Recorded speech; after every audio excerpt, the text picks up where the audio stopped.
ഒരിടത്ത് ടൈമി എന്നൊരു കുട്ടിയുണ്ടായിരുന്നു. അവൻ വളരെ അന്തർമുഖനായിരുന്നു. അവൻ പുതിയതായൊരു സ്കൂളിലേക്ക് ചെന്നപ്പോൾ ആരും അവനോട് കൂട്ടുകൂടാൻ വന്നില്ല. 2-3 ദിവസമായിട്ടും അവൻ ആരോടും മിണ്ടാനും നിന്നില്ല. അവൻ്റെ ഉള്ളിൽ ഒരുപാട് ചോദ്യങ്ങളായിരുന്നു. ഞാൻ അവരോട് പോയി സംസാരിച്ചാൽ അവരെന്ത് ചിന്തിക്കും? അവരെന്നെ കളിയാക്കിയാലോ? എൻ്റെ കുറവുകൾ അവർ കണ്ടെത്തിയാലോ? ഇങ്ങനെ ഒരുപാട് സങ്കടങ്ങൾ അവൻ്റെ ഉള്ളിലുണ്ടായിരുന്നു. 3-ാമത്തെ ദിവസം ജിമ്മി എന്നൊരു കുട്ടി ഇവനോട് കൂട്ടുകൂടാൻ വന്നു. ജിമ്മിയും ടൈമിയും കാര്യങ്ങളെല്ലാം ഷെയർ ചെയ്തു. ചിന്തകളും വിഷമങ്ങളും എല്ലാം ഷെയർ ചെയ്ത് കഴിഞ്ഞപ്പോൾ ടൈമിയിൽ ഒരുപാട് മാറ്റങ്ങൾ വന്നു. ടൈമി അന്തർമുഖനായിരുന്നു എങ്കിലും അവൻ പതുക്കെ അവൻ്റെ സ്വഭാവത്തിൽ ചേഞ്ച് കൊണ്ടുവന്നു. അതായത് അവൻ പബ്ലിക്കുമായി ഇടപെടാൻ തുടങ്ങി. കൂടുതൽ കാര്യങ്ങൾ ചെയ്യാൻ തുടങ്ങി. മുൻകൈ എടുത്ത് ചെയ്യാൻ തുടങ്ങി. അങ്ങനെ ഇരിക്കുമ്പോൾ പെട്ടെന്നൊരു ദിവസം ജിമ്മി വരാതെയായി. ടൈമി വളരെ സങ്കടപ്പെട്ടു. ഒറ്റയ്ക്ക് തന്നെ ഇരിക്കാൻ തുടങ്ങി. 2 ദിവസം ഒറ്റയ്ക്ക് ഇരുന്നപ്പോൾ അവൻ ചിന്തിച്ചു, ഇല്ലെങ്കിലും തനിക്ക് മുന്നോട്ട് പോകണം. അതിന് താൻ തൻ്റെ ആ ചട്ടക്കൂടിനുള്ളിൽ നിന്നും പുറത്തേക്ക് ഇറങ്ങണം. അവൻ തൻ്റെ ചട്ടക്കൂടുകളെല്ലാം ഭേദിച്ച് പുറത്തേക്ക് ഇറങ്ങി. അതിൽ അവൻ്റെ ജീവിതത്തിൽ തന്നെ മാറ്റിമറിച്ചു. ഷൈനസ് അല്ലെങ്കിൽ ഫിയർ, ഇതെല്ലാം ഒട്ടുമിക്ക കുട്ടികളും ഫേസ് ചെയ്യുന്ന ഒരു കാര്യമാണ്. ഇത് മാറ്റിയെടുക്കണമെന്നുണ്ടെങ്കിൽ ആദ്യം തന്നെ നമ്മൾ ചെയ്യേണ്ടത് അതിൻ്റെ റൂട്ട് കണ്ടുപിടിക്കണം. എന്തുകൊണ്ടാണ് ഞാൻ മറ്റുള്ളവർക്ക് മുഖം കൊടുക്കാത്തത്, മറ്റുള്ളവരോട് അങ്ങോട്ട് പോയി സംസാരിക്കാത്തത്? അത് കണ്ടുപിടിച്ചതിന് ശേഷം നമ്മൾ എന്ത് ചെയ്യണം? നമ്മുടെ ആ ഒരു കംഫർട്ടബിൾ ഒരു സോണുണ്ട്. ആ സോണിനെ നമ്മളെപ്പോഴും കംഫർട്ടബിൾ സോണിലിരിക്കാൻ ഇഷ്ടപ്പെടുന്നവരാണ്. അതായത് ആരുമില്ലാത്തൊരവസ്ഥ, ആരും എൻ്റെ കാര്യങ്ങളിൽ ഇടപെടാത്തൊരവസ്ഥ, അല്ലെങ്കിൽ ഞാൻ എൻ്റെ സീറ്റിലിരിക്കുക, വലിയ കാര്യങ്ങളിലൊന്നും പോയി ഇടപെടാതിരിക്കുക, വലിയ എക്സാമുകളിലോ അല്ലെങ്കിൽ വലിയ പ്രോഗ്രാമുകളിലോ ഒന്നും പങ്കെടുക്കാതെ എനിക്കിത്രയൊക്കെ മതി, അങ്ങനെയുള്ള ആ ഒരു കംഫർട്ട് സോൺ നമ്മൾ ബ്രേക്ക് ചെയ്യണം. നമ്മൾ കൗണ്ടറിൽ ചെന്നൊരു ബില്ലടയ്ക്കാൻ നിൽക്കുമ്പോൾ അവരോട് 1-2 വാക്ക് സംസാരിക്കുക. അതുപോലെ സോഷ്യൽ കാര്യങ്ങളിൽ പങ്കെടുക്കുക. കോമൺ മീറ്റിങ്ങുകൾ, കോമൺ കോമ്പറ്റീഷൻസ്, പബ്ലിക് കോമ്പറ്റീഷൻസ് ഉണ്ടല്ലോ, ഡ്രോയിങ്, പെയിൻറ്റിങ്, അങ്ങനത്തെ കോമ്പറ്റീഷനുകളിൽ പങ്കെടുക്കുക. അപ്പോൾ ഒരുപാട് പേരുമായിട്ട് നമുക്ക് മീറ്റ് ചെയ്യാൻ പറ്റും.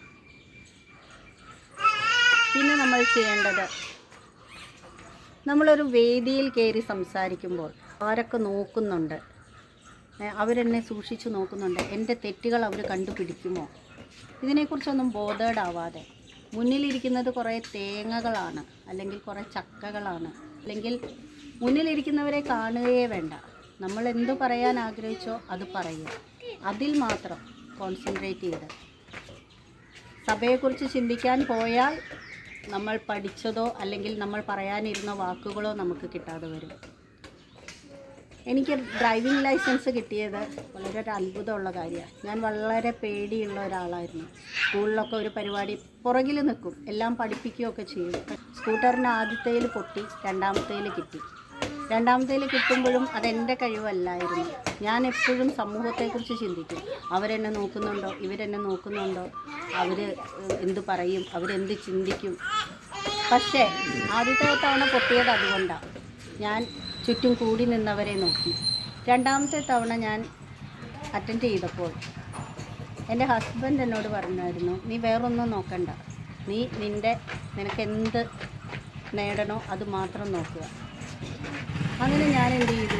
എൻ്റെ ഉള്ളിൽ, ഞാൻ ക്രിസ്ത്യൻ ആയതുകൊണ്ട് ഞാൻ പഠിച്ച പ്രാർത്ഥന ഞാൻ എൻ്റെ ഉള്ളിൽ ആവർത്തിച്ച് ചൊല്ലിക്കൊണ്ടേയിരുന്നു. അറിയിട്ടില്ല, എന്നെ ഒന്ന് സഹായിച്ചു തരണം. എനിക്ക് സത്യം പറഞ്ഞാൽ എനിക്ക് ഗിയർ മാറ്റാൻ പേടിയായിരുന്നു. ഞാനിപ്പോഴും വണ്ടി ഓടിക്കുമ്പം 2 ഗിയറിലിട്ടിട്ടാണ് ഓടിക്കുന്നത്. 3ലേക്ക് മാറ്റാൻ എനിക്ക് പേടിയാണ്. കാരണം ഡൗൺ ചെയ്യുമ്പോഴേ എനിക്ക് തപ്പൽ വരുന്നത്. അപ്പോൾ അതുകൊണ്ട് നമ്മൾ ഒരു സമൂഹത്തിൽ കയറി ചെന്ന് നമ്മൾ എന്തെങ്കിലും പ്രസംഗിക്കാൻ ചെല്ലുവാണെങ്കിൽ നമ്മുടെ ഉള്ളിലുള്ള ആ പേടി മറന്നിട്ട് വേണം. സ്റ്റേജിലേക്ക് കയറുമ്പോൾ നമ്മുടെ ഉള്ളിൽ ഒന്നു മാത്രമേ ഉണ്ടാവാൻ പാടുള്ളൂ, നമ്മൾ സംസാരിക്കാൻ പോകുന്ന വിഷയം. പിന്നെ നമുക്ക് ഇതൊന്നും പറ്റുന്നില്ല, സ്വയം നമ്മളെ ചേഞ്ച് ചെയ്യാൻ പറ്റുന്നില്ല എന്നുണ്ടെങ്കിൽ നമ്മൾ മറ്റുള്ളവരുടെ ഹെൽപ്പ് തരണം. നമ്മുടെ ഫ്രണ്ട്സിൻ്റെയോ നമ്മുടെ പാരൻസിൻ്റെയോ അല്ലെങ്കിൽ ട്രെയിൻഡ് ആയിട്ടുള്ള എക്സ്പേർട്ടുകളുടെയോ ഒക്കെ സഹായം തേടാം.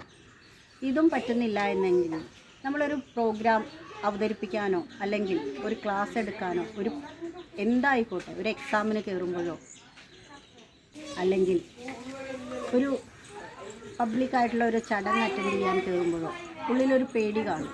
നമ്മളെ നോക്കുന്ന ഒരുപാട് കണ്ണുകൾ ചുറ്റുമുണ്ടല്ലോ. നമ്മൾ ചെയ്യേണ്ടത് ഒരു ഡീപ്പ് ബ്രെത്ത് എടുക്കുക. സമൂഹത്തെക്കുറിച്ച് ബോധേഡാവാതെ ചെയ്യാൻ വന്ന കാര്യം ചെയ്യുക. എപ്പോഴും നമ്മളുടെ ഉള്ളിൽ ഞാനിതിനെക്കുറിച്ച് ബോധേഡല്ല എന്നുള്ള ഒരു ചിന്ത, ഞാൻ എന്ത് ചെയ്യാൻ വന്നു അത് ചെയ്യണം, എനിക്ക് തിരിച്ചു പോകണം, ആരെന്ത് ചിന്തിച്ചോട്ടെ. ഇതിന് കഴിഞ്ഞെങ്കിൽ നമ്മൾ സക്സസ് ആയി. പിന്നെ കുറേ നാൾ കഴിയുമ്പോൾ ഇത് പ്രാക്ടീസ് ചെയ്ത് കുറേ നാൾ കഴിയുമ്പോൾ നമുക്ക് തന്നെ തോന്നിപ്പോവും, അയ്യേ ഞാൻ എന്തിനാണ് ഇത്ര ഫിയർ ചെയ്തത്, എൻ്റെ കുറേ ചാൻസസ് മിസ് ചെയ്തല്ലോ. നമുക്കൊരു പ്രശ്നം വരുമ്പോൾ പ്രാർത്ഥിക്കാൻ പഠിപ്പിക്കുക, അല്ലാതെ പ്രശ്നങ്ങൾ ഉണ്ടാക്കുക, മുഖം വീർപ്പിച്ചിരിക്കുക, വീട്ടിൽ വഴക്കുണ്ടാക്കുക, ഇതല്ല. നമുക്കൊരു സങ്കടമോ ഒരു പ്രശ്നമോ എന്തെങ്കിലും ഒരു പേടിയോ ഇതെല്ലാം വരുമ്പോൾ ഏത് ദൈവത്തോടായിക്കോട്ടെ നമ്മൾ പ്രാർത്ഥിക്കാൻ പഠിപ്പിക്കുക. നമ്മുടെ മക്കളെ കുഞ്ഞുനാൾ മുതൽ പ്രാർത്ഥനയിൽ വളർത്തി നോക്കൂ. അതുണ്ടോ ഇല്ലയോ, വാസ്തവമാണോ, ശാസ്ത്രമാണ് എല്ലാം, അതിനെക്കുറിച്ചൊന്നും നമ്മൾ ചിന്തിക്കാനോ അല്ലെങ്കിൽ തർക്കിക്കാനോ പോകണ്ട.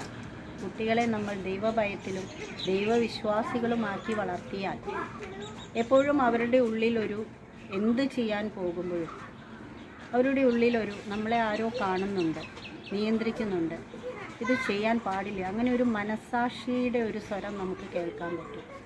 അതുകൊണ്ട് എപ്പോൾ പേടിയോ ഷൈനസ്സോ എന്തു വന്നോ നമ്മൾ ചെയ്യാൻ പോകുന്ന പ്രവൃത്തിക്ക് മുന്നേ ദൈവത്തോട് പറയുക, എന്നെ ഒന്ന് മിന്നിച്ചേക്കണേ, അല്ലെങ്കിൽ ഞാൻ ഈ പോകുന്ന കാര്യം ഒന്ന് സക്സസ് ആക്കി തരണേ.